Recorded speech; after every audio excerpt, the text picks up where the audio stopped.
शहरातील कॉलेज परिसरात अल्पवयीन मुलांकडून बेदरकारपणे वाहन चालवण्याच्या प्रकारात वाढ झाल्याच्या पार्श्वभूमीवर कोल्हापूर वाहतूक पोलिसांनी आज धडक कारवाईची मोहीम राबवली। ट्रिपल सीट, विनापरवाना वाहन चालवणे, फॅन्सी नंबर प्लेट तसेच वाहतूक नियमांचे उल्लंघन करणाऱ्या वाहन चालकावर पोलिसांनी कारवाई केली। शहरातील विविध महाविद्यालयाच्या परिसरात अल्पवयीन मुले दुचाकी घेऊन येत असल्याचे तसेच वाहतूक नियमांकडे दुर्लक्ष करून बेदरकारपणे वाहन चालवत असल्याचे प्रकार वाढले आहेत। विशेषतः ट्रिपल सीट प्रवास, वाहन चालवण्याचा परवाना नसणे, फॅन्सी नंबर प्लेट आणि अन्य नियमांचे उल्लंघन होत असल्याच्या तक्रारी होत्या। या पार्श्वभूमीवर पोलीस अधीक्षक निलोत्पल यांच्या मार्गदर्शनाखाली कारवाईचे आदेश देण्यात आले। त्यानुसार वाहतूक पोलीस निरीक्षक नंदकुमार मोरे यांच्या नेतृत्वाखाली वाहतूक शाखेच्या पथकांनी शहरातील विविध कॉलेज परिसरात तपासणी मोहीम राबवली।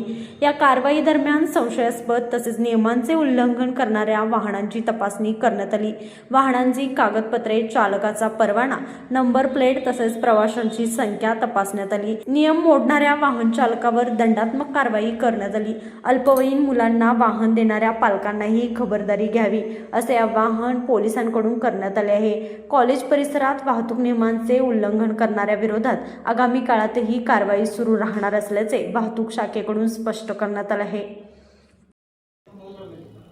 कोल्हापूर शहरामध्ये जे कॉलेजेस आहेत तर त्या ठिकाणी अल्पवयीन वाहन चालकांचे वाहन चालवण्याचे प्रमाण जास्त असल्याने माननीय पोलीस अधीक्षक साहेबांनी कारवाई करण्याबाबत आदेश दिले होते। त्या अनुषंगाने माननीय पोलीस अधीक्षक साहेब, अप्पर पोलीस अधीक्षक साहेब, शहर उपविभागीय पोलीस अधिकारी यांच्या मार्गदर्शनाखाली कोल्हापूर शहरामध्ये 6 ठिकाणी Vivekanand college, Shahaji college, cyber college, Mahavir college, Gokhale college, new college या ठिकाणी आज विशेष मोहीम घेण्यात आलेली आहे।